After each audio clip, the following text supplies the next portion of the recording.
ኮመን የሆኑ ሰዎች ሚስ የሚያደርጓቸውን ነገሮች እናነሳለን እዚህ ጋር። ምክንያቱም በተለያየ አቅጣጫ ሰዎች ሚስ የሚያደርጓቸው ነገሮች አሉ። የመጀመሪያው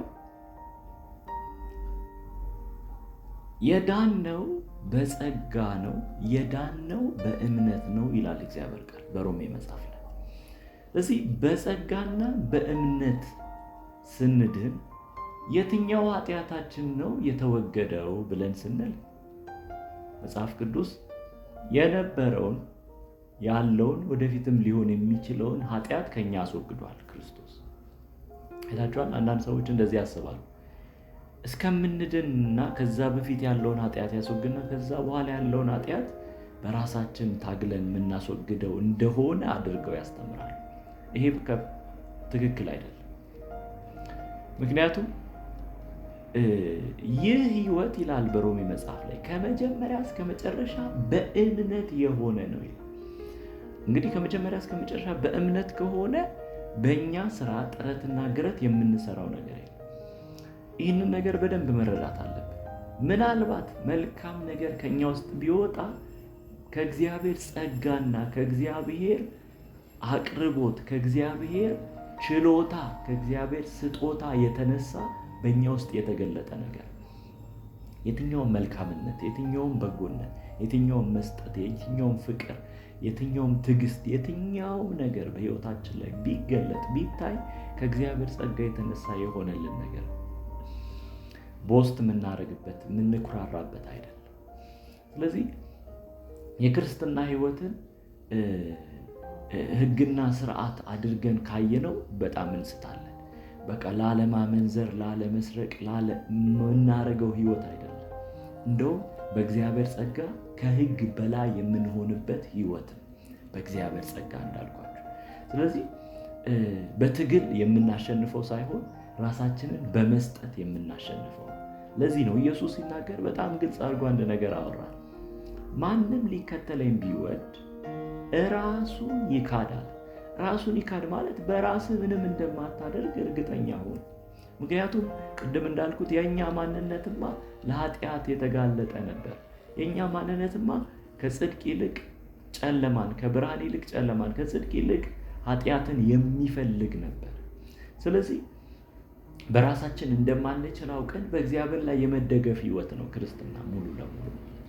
ስለዚህ በእግዚአብሔር ላይ መደገፋችን ይገለጣል። ኦብቪየስሊ በተለያየ ጉዳይ ይገለጣል። በጸሎት በእግዚአብሔር ፊት በመሆን የእግዚአብሔርን ጸጋ በመካፈል በጾም ሊሆን ይችላል። በተለያየ ነገር ሊገለጥ ይችላል። ስቲል ግን በራሳችን ነገር እንደምናደርግ አድርገን ልናስብ አይገባም። እንደውም ጳውሎስ በጣም ጠለቅ አድርጎ ሲያወራው ይህን ሀሳብ እንደዚህ ይላል። እኔ ሞቻለሁ፣ ከዚህ በኋላ እኔ በራሴ ሕያው ሆኜ አልኖርም፣ ክርስቶስ ግን በእኔ ይኖራል። ክርስትና ማለት ክርስቶስ በእኔ ሲኖር ማለት። በዚህ አንድ ነገር በመረዳት ከእግዚአብሔር ጋር ያለንን ህብረት ማጠናከር፣ የእግዚአብሔርን ቃል በማወቅ ለእግዚአብሔር ቃል ራሳችንን ሰሚት ማድረግ በጣም ያስፈልጋል። ይህንን ስንል ሙሉ ለሙሉ ፈቃዳችን ከኛ ይወሰዳል ማለት አይደለም። ያንን ህይወት እንኳን መኖር የምንችለው በፈቃዳችን ውስጥ። ስለዚህ እሱ ነገር በጣም አድርገን ልናሰምረው ይገባል። ነገር ግን ህግን ለመፈጸም መታገል ሳይሆን ትክክለኛው ሂደት ህግ የተሰጠው መልካም ቢሆንም ህግን የምንፈጽመው በእግዚአብሔር ጸጋ እንደሆነ ማወቅ ይገባል።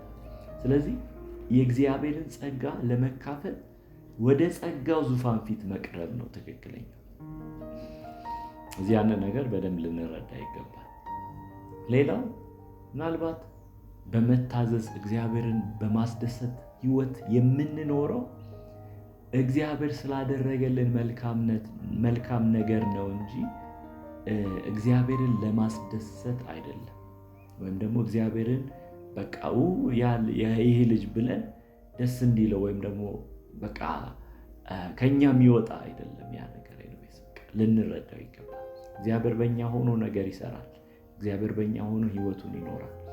ስለዚህ እግዚአብሔር ስላደረገልን መልካም ነገር የምንሰጠው ምላሽ ነው እንጂ እግዚአብሔር መልካም እንዲያደርግልን እግዚአብሔር የምናነሳሳበት መንገድ እንዳልሆነ ልንረዳ ይገባል። እግዚአብሔር ኦልሬዲ በእኛ ደስ ብሎታል። ለምን? ከክርስቶስ የተነሳ። ስለዚህ በክርስቶስ በመሆናችን አለቀ በቃ ነገር ከእግዚአብሔር ጋር ህብረት አለን፣ አባታችን ሆኗል whatever። ስለዚህ መንፈሳዊ የሆኑ ድርጊቶች፣ መንፈሳዊ የሆኑ ህይወታችን ላይ የምንገልጣቸው ነገሮች ከእግዚአብሔር በምንቀበለው ጸጋ፣ ከእግዚአብሔር በምንቀበለው መልካም ህይወት የምንኖራቸው ናቸው እንጂ ከራሳችን የምናወጣቸው ወይም ደግሞ እግዚአብሔርን ደስ በማሰኘት የምንቀበላቸው አይደሉም። እግዚአብሔር ቢባርከን የባረከን በክርስቶስ ኢየሱስ ስላደረገው መልካምነት፣ እግዚአብሔር ዋቴቨር ቢያደርግ በህይወታችን የሚያደርገው በክርስቶስ ስለተሰራው ነገር ብቻ ነው። ስለዚህ ይህንን መረዳት አለብን። በተለይ በጌታ ሆነን በክርስቶስ ሆነን ክርስቲያን የሆን ሰዎች ማለት ነው። ሌላው እንግዲያውስ የእግዚአብሔር ጸጋ ከበዛ በኃጢአት ጸንተን እንኖርን ብሎ ጳውሎስ ራሱ ይጠይቃል። ብዙ ሰዎች ይህንን ጥያቄ ስለሚጠይቁ ሌላው ኮመን የሆነ ስህተት ይሄ ነው። በቃ እግዚአብሔር ኃጢአቴን ሁሉ አስወግዷል፣ ዛሬም ነገም ወደፊትም የማደርገውን ኃጢአት አስወግዷል፣ ስለዚህ በኃጢአት ብኖር ችግር የለውም የሚል አይነት አስተሳሰብ፣ ይሄ የሰይጣን ውሸት ነው። ይሄ የሰይጣን ውሸት ለኃጢአት የሞትን አለ መጽሐፍ ቅዱስ። እንደገና እንዴት በኃጢአት ጸንተን እንኖራለን ይላል። እንግዲህ ለኃጢአት ሞቻለሁ ብለን እያለን ኦልሬዲ ሞተናል ኦብቪየስሊ። ስለዚህ የሞትንለትን ነገር እንደገና አንስተን ይዘነው ልንኖር አንችልም ማለት ነው። ስለዚህ በቅድስና በጽድቅ እንድንኖር እንድንመላለስ የእግዚአብሔር ቃል ያስተምራል። እንዴት መመላለስ እንዳለበት፣ በተጠራችሁበት መጠራት እንዴት ትኖሩ ዘንድ እንደሚገባችሁ ይህንን ጽፍላችኋለሁ ይላል እግዚአብሔር። ስለዚህ በተጠራንበት መጠራት እንድንኖር የእግዚአብሔር ሐሳብ፣ የተጠራንበት መጠራት የከበረ ከፍ ያለ ህይወት፣ ያንን በመረዳት የእግዚአብሔርን ጸጋ መካፈል አንድ ነገር ነው። ያንን ጸጋ ተካፍሎ መኖር አንድ ነገር። በዚህ መሃል ግን ልንሳሳት እንችላለን። ኦብቪየስሊ ልንሳሳት እንችላለን። ለምን? ያልታደሰ ስጋ ስለለበሰ፣ ያ አዲስ ያልሆነውን ስጋ ስለለበስን ስህተት ሊኖር ይችላል። ስህተት ሊኖር ይችላል ማለት አውቀን እንሳሳታለን ማለት አይደለም። ኃጢአት ልንሰራ እንችላለን ማለት አውቀን ኃጢአት እንሰራለን ማለት አይደለም። ምናልባትም ያልታደሰ ማንነት ካለ ሰው አውቆ ሊያደርግ ይችላል። ኦብቪየስሊ ነገሮች ከኛ ፍቃድ ውጭ አይሆኑ፣ በነፍሳችንም ሊሆን ይችላል በስጋችን። ነገር ግን ኃጢአትን ለመስራት አይደለም ምንኖር። ኃጢአት ብንሰራ ብንሳሳት እንኳን የሆነ ቢደክመን ወር በተለያየ ቻሌንጅ ውስጥ በቃ በተለያየ ነገር ውስጥ ብንሆን የእግዚአብሔር ጸጋ እንዲበዛልን ወደ እግዚአብሔር ፊት መቅረብ አለብን። አንዳንድ ሰው ኃጢአትን ሲያደርግ ከእግዚአብሔር ቤት ወይም ከቤተ ክርስቲያን ከህብረት ይርቃል። which is wrong። ኃጢአትን አድርግ ችግር የለም፣ ሰውም ይወቅብህ። ወደ ቤተ ክርስቲያን መምጣትን፣ የእግዚአብሔርን ቃል ማንበብን፣ መጸለይን እንዳታቆም። ዛሬም እግዚአብሔር የሚለን ይህንን። ለምን? መፍትሄ ያለው ቃል ውስጥ ነው። መፍትሄ ያለው ጸሎት ውስጥ ነው። መፍትሄ ያለው ህብረት ውስጥ ነው። ምክንያቱም ህብረት ውስጥ የአንዱ ጸጋ ለአንዱ የሚታነጽበት ምክንያት አድርጎ ስላስቀመጠው፣ አንዳንዴ በራሳችን ማንችለው የሆነ ሰው ጋር ግን ቀላል የሆነ እግዚአብሔር ጸጋ ያለበት ስለሆነ ማለት ነው። እና እግዚአብሔር በህብረት ውስጥ ህይወትንም በረከትንም ስላዘዘ ማለት ነው። እዚህንም በመረዳት በማስተዋል ልንመላለስ ይገባል ብዬ አምናለሁ።